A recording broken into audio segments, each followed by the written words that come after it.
Bien, ¿dudas sobre esta? Sí se entiende, ¿no? O sea, lo que voy a analizar es básicamente el proceso legislativo. ¿Por qué? ¿Cómo se agarraron del moco para llegar a algo? Que es algo parecido a la auténtica teológico-finalista. Pero ahorita voy para allá. ¿Ok? Esta, la lógico-conceptual, pues solo lo razono hasta ahí. No llego al antecedente. En la otra sí. ¿Ok? En esta es, ¿qué habrá querido decir este tipo? A ver, vamos a leerlo 50 veces hasta que más o menos lo entienda. Bueno, bien. La siguiente, sistemática o armónica. Esta es la más importante para nosotros, los fiscalistas, abogados, contadores. ¿Por qué? Es la que les comentaba. Si yo encuentro una disposición por ahí perdida en otra disposición que tengo que hacer, irme a la otra parte a buscarla. Esta interpretación es una interpretación congruente de una o varias normas. ¿Qué significa que sea congruente de una o varias normas? Que esencialmente un ordenamiento o una norma como tal no viene sola. Tiene que atender a un conjunto de normas jurídicas, como lo habíamos visto. Por ejemplo, la ley del impuesto sobre la renta. Bueno, no sé, voy a ver personas morales. Ok, las normas de personas morales no es una, se van a aplicar 50 o 100. Y aparte de eso, tendré que ver a lo mejor otros ordenamientos que se relacionan con esas normas, para que yo pueda tener un significado verdadero para entender aquello que tengo que desentrañar, para saber cómo la debo de aplicar. ¿Se entiende? ¿Dudas? Ok, adelante. Bueno, a mí no me quedó claro sobre la interpretación literal exacta y la aplicación literal exacta. Dijo que había una diferencia, ¿no? Sobre la interpretación literal o exacta y la interpretación literal exacta, Y la dijiste. aplicación. Todavía no llego a la aplicación. Ah, ok. Bueno. La aplicación la vamos a ver en código. Profesora. ¿Ok? Pero tiene que ver con lo que ahorita dijimos.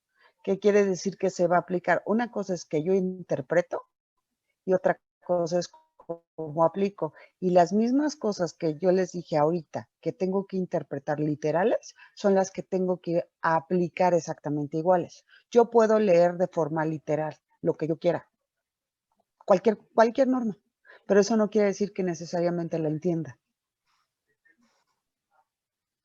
¿Sí me explico? Por eso es que tengo todas las demás para poder entenderlas. ¿Qué pasó, Said? Ya me contestó mi pregunta. Gracias. Siempre me dejan igual. Ya me contestó. Ay, ¿cómo son? Nada más me emocionan con preguntas. No es cierto, no me gustan, pero las tengo que contestar. Bien, ¿más dudas? ¿Comentarios adicionales? Súper. Bien. ¿Dudas de la sistemática o armónica? ¿Qué significa? Que tengo que ver todos los ordenamientos que se relacionen o el ordenamiento en su conjunto para poder entender a lo mejor una sola cosa. ¿Ok? Profesora. Ay, ya apareciste, Luis Ángel. Hoy no habías preguntado nada. Ya te que extrañábamos. se me está yendo la luz, entonces ¿Qué luego me iba. hables, Luis Ángel? Esta de interpretación sistemática o armónica, aquí entraría como eso de la jerarquía de normas. Puede ser. Puede ser que yo agarre un concepto de la Constitución, una ley orgánica y me ponga ahí a hacer revoltijo de cosas. O sea, por ejemplo, una interpretación sistemática sería el artículo 123, esa fracción 9, con su inciso E del PTU, o todo ese relajo del PTU, más la ley ¿cómo se llama? De Ley Federal del Trabajo, más la ley del impuesto sobre la renta, todos los artículos que hablan sobre el PTU, más la porquería esa de acuerdito que acabamos de ver, que establece el 10%, más el factor. Todas esas normas solamente son para sacar una cosa. Y sí, esa es una interpretación sistemática, que no puedo sacar ese 10% de PTU de una sola persona si no conozco todas esas? Por ejemplo, yo no podría deducir los impuestos de una persona si no conozco todas las deducciones que le son aplicables al régimen fiscal en el que está dado de alta. No podría sacar la contabilidad de una persona si no sé exactamente cuáles son las deducciones que le aplican para esa situación en concreto. ¿Sí me explico? No puedo presentar la declaración de una persona si yo no tengo las constancias de todas aquellas facturas que sí son deducibles. Y entonces, por ejemplo, tengo que, son deducibles, no sé, para unos gastos funerarios, gastos de escuela, no sé, gastos médicos. Ay, qué bien. Esos sí son deducibles. Salud, todo lo que sea de médicos y salud. Ah, para este sí. Y luego tengo otro régimen en el que puedes deducir gasolina, viáticos, la ropa que te compras, pero no todos pueden entrar en ese, porque las actividades de uno son diferentes a las de acá. Hay uno que puede deducir todo lo que se come en restaurantes, entonces mete unos cuentononones gigantescos. Y hay otro que prohibidísimo deducir eso, dependiendo de la actividad que realices. ¿Ok? Y entonces, para eso nos sirve ese índice por tema temático que tiene su código. ¿Por qué? Porque esas son las vinculaciones que necesitamos, ya vienen ahí, entonces me están simplificando la interpretación sistemática. Es más, si yo abro el código, en la parte de hasta abajo de cada artículo vienen otros ahí, otros articulitos, que ya sé que esos articulitos que vienen abajo, viene LISR o LIVA o lo que sea, están correlacionados. Esta interpretación sistemática es una correlación de artículos. ¿Dudas?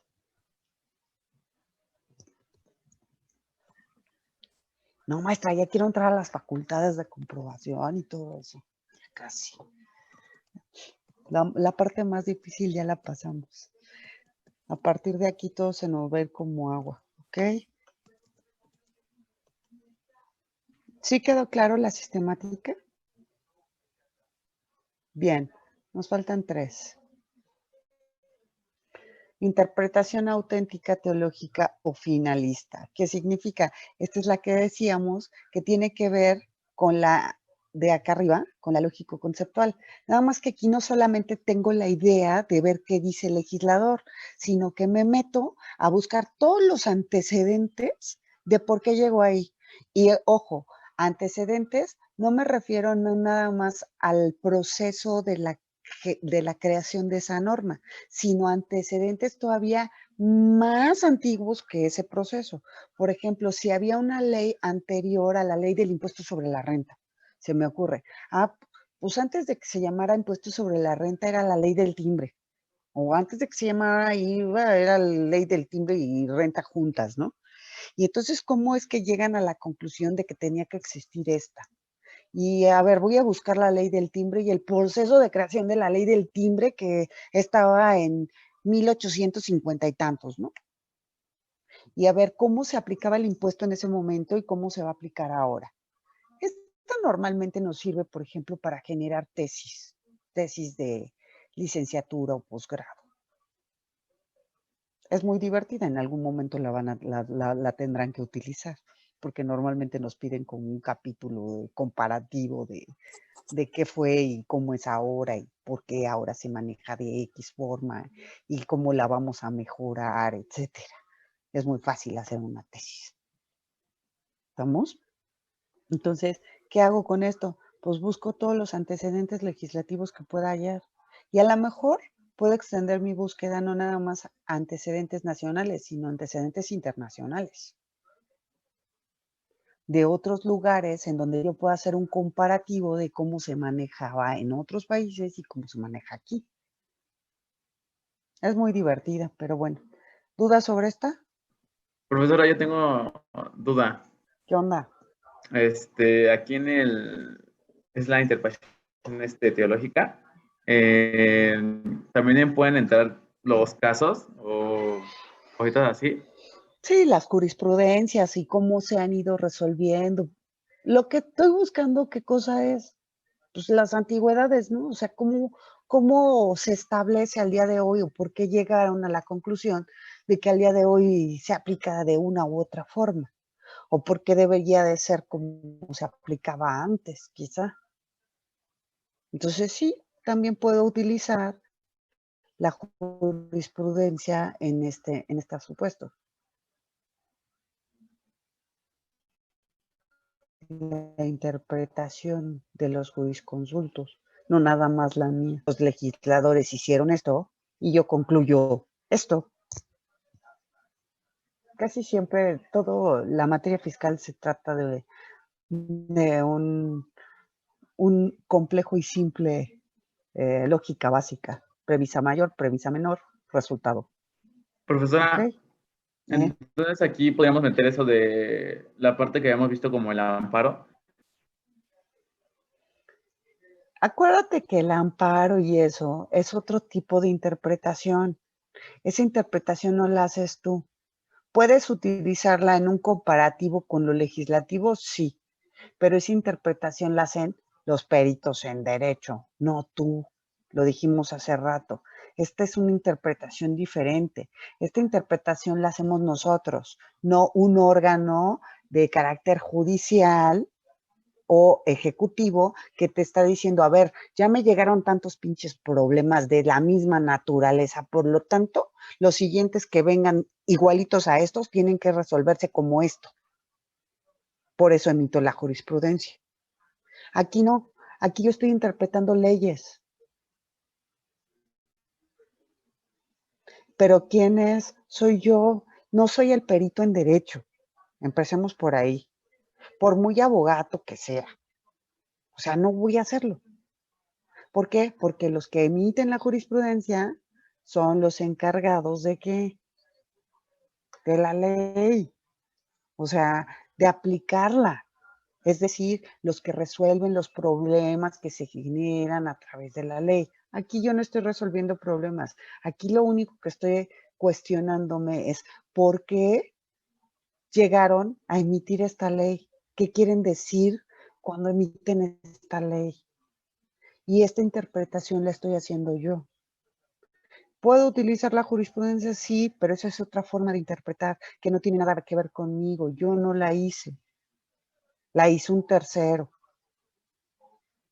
Un órgano de carácter judicial o ejecutivo encargado de dirimir conflictos. Yo no estoy dirimiendo más que mi conflicto interno por saber, por entender qué chetos dice aquí. ¿Ok, Luis Ángel? Entonces, si quiero utilizarla, pues sí, o sea, podría utilizarla, pero no es esta. Es otra cosa. Esta la hago yo, hurgando en los antecedentes. Probablemente para realizar su resolución, el juzgador, el que emite la jurisprudencia, también hurgó en los antecedentes. Pero tú no eres ese juzgador, entonces tú no la usas como tal. Él probablemente sí, para llegar a su interpretación jurisprudencial, a su criterio, a su precedente o como le quieras llamar. ¿Sí se entiende? Ok, alguien más tenía en la mano. Jordi, otro latoso que no había dado lata hoy. Ah, es que ya es bien tarde, profesor. Bueno. Pues ya vete, güey. No. ¿Qué? Me quedan 6 era... minutos o 7. Yo tengo 9:53. ¿Qué onda? No, aparte mi pregunta era parte de... Es que había dicho algo de amparos y era parte del tema de amparos. Entonces, okay, mejor la predicamos en otra clase. En otro día con más calmita, bien. Si pero se resuelve más o menos con lo mismo también. ¿Ok? Bien. Pero otro día. Ya nada más nos faltan 2. Estas 2 están muy fáciles. Contrario sensu o en sentido contrario. ¿Qué significa? La vimos cuando vimos la primera parte del artículo 16 constitucional. No sé si se acuerdan cuando hablábamos de esa parte que decía que a ninguna ley se dará efecto retroactivo en perjuicio de persona alguna. Y que dijimos, ok, ahí dice que en perjuicio no, pero no habla del supuesto exactamente contrario de la ley, que te pudiera determinar que efectivamente, si es en sentido favorable, si funcionaba. ¿Se acuerdan? Este es ese mismo ejemplo. Así funciona la interpretación contraria sensu. O sea, en un supuesto normativo no están contemplados los supuestos que se ubican exactamente en el sentido contrario. Ojo, esta es súper difícil de encontrar. Las leyes normalmente están diseñadas que encuentres un supuesto como el del 16 constitucional que te aplique en sentido contrario. ¿Ok? Pero bueno, ustedes son muy ágiles y habilidosos y podría llegar a suceder que lo encuentren. Pero sí necesitarían estudiar perfectamente bien la ley para encontrar ese supuesto. ¿Dudas? Yo creo que con este no tienen tema, ¿no? Acuérdense del 16 y ya sabemos. Ok, este es el que sí pueden encontrar, pero tienen que estar seguros que es una situación parecida. La interpretación analógica o análoga se refiere a las cosas similares, al simi, literal. Toda aquella situación que no tenga una solución prevista en una ley, pero existe otra que se le parece, debe de tener la misma razón de derecho, ¿ok? A la misma situación, pues le debe de corresponder la misma situación. Que, de hecho, ¿qué quiere decir eso? Que, ok, no está prevista en la norma esta situación en específico, pero ahí está parecida, por lo cual lo que se aplica para esta, se le puede aplicar a esta. ¿Por qué? Pues porque se parecen. Oiga, profa, ¿Puedo hacerlo? Sí. ¿Qué onda? ahí entra la supletoriedad. No, todavía no llego a esa. Sí la voy a ver, pero todavía no llego a la supletoriedad. Aguanta. Está como por acá. Me voy a saltar las pinches teorías. Aquí Es que está. yo tengo la duda de por qué no puede entrar si podemos aplicar una norma que se asimile. No. Aunque, Porque la supletoriedad no es una asimilación, es otra cosa. ok. Eso significa que no has entendido lo que significa supletoriedad. No, la verdad no mucho. Ese es el problema. O sea, supletoriedad no es igual a interpretación. Se suple cuando no existe una norma, pero no existe en ese ordenamiento por una causa razonable. Hay una situación en específica. La supletoriedad del derecho, literal, ¿cuándo puedo suplir al derecho? ¿Qué es lo que me suple? ¿Por qué es el derecho federal común? ¿Cuál es el derecho federal común? Te lo voy a poner más simple y me quedan 3 minutos para más o menos explicar eso. Es el derecho que está vigente en todo el territorio nacional, ¿ok? Ahí no tengo problema. Ese es el derecho federal común. Quiere decir que entra el civil, el laboral, el procesal, el penal y todos los derechos que existen, ¿ok? Todos, absolutamente todos. Ese es el derecho federal común.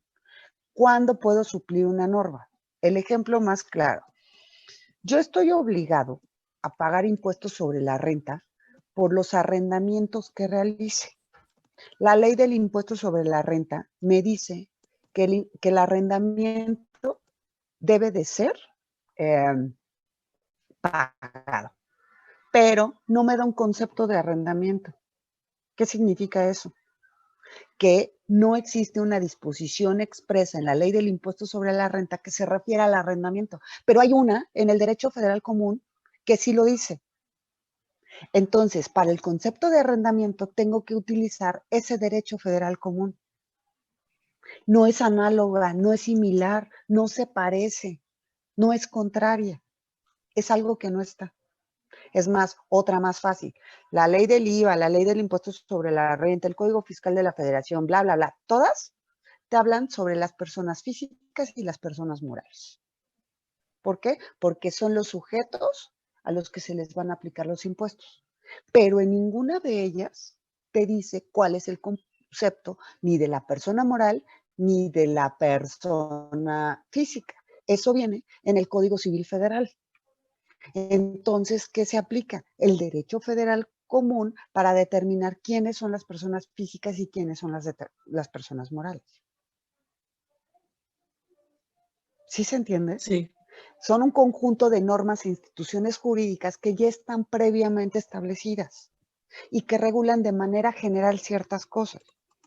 Por ejemplo, otra más fácil. La ley de instituciones de crédito te dice que los bancos se van a generar como sociedades anónimas de capital variable, en principio. Y resulta que las sociedades anónimas de capital variable no están contempladas en la ley de instituciones de crédito, están contempladas en la ley general de sociedades mercantiles. Por ejemplo, otra, la ley del mercado de valores te regula las operaciones en el mercado. Pero resulta que, por ejemplo, el reporto no está contemplado ahí, sino en la Ley General de Títulos y Operaciones Auxiliares del Crédito. Y todas esas te generan impuestos sobre la renta, lo que quiere decir que tienes que ir al impuesto sobre la renta para determinar la operación. Eso es el derecho federal común. No sé si me entendieron.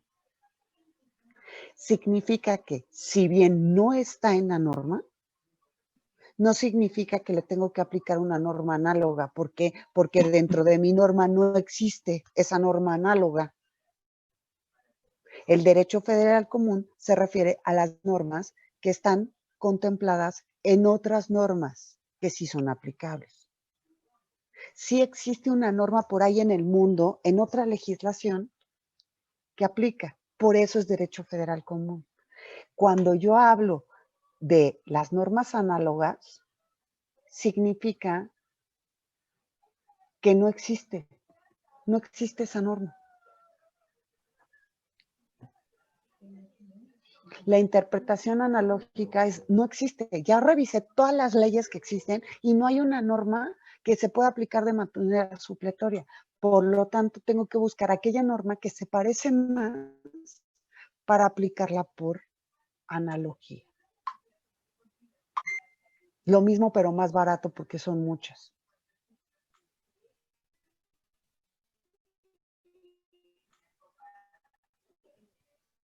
¿Duda? Sí, La verdad es que un no poquito está confuso. confuso. Más bien, no tiene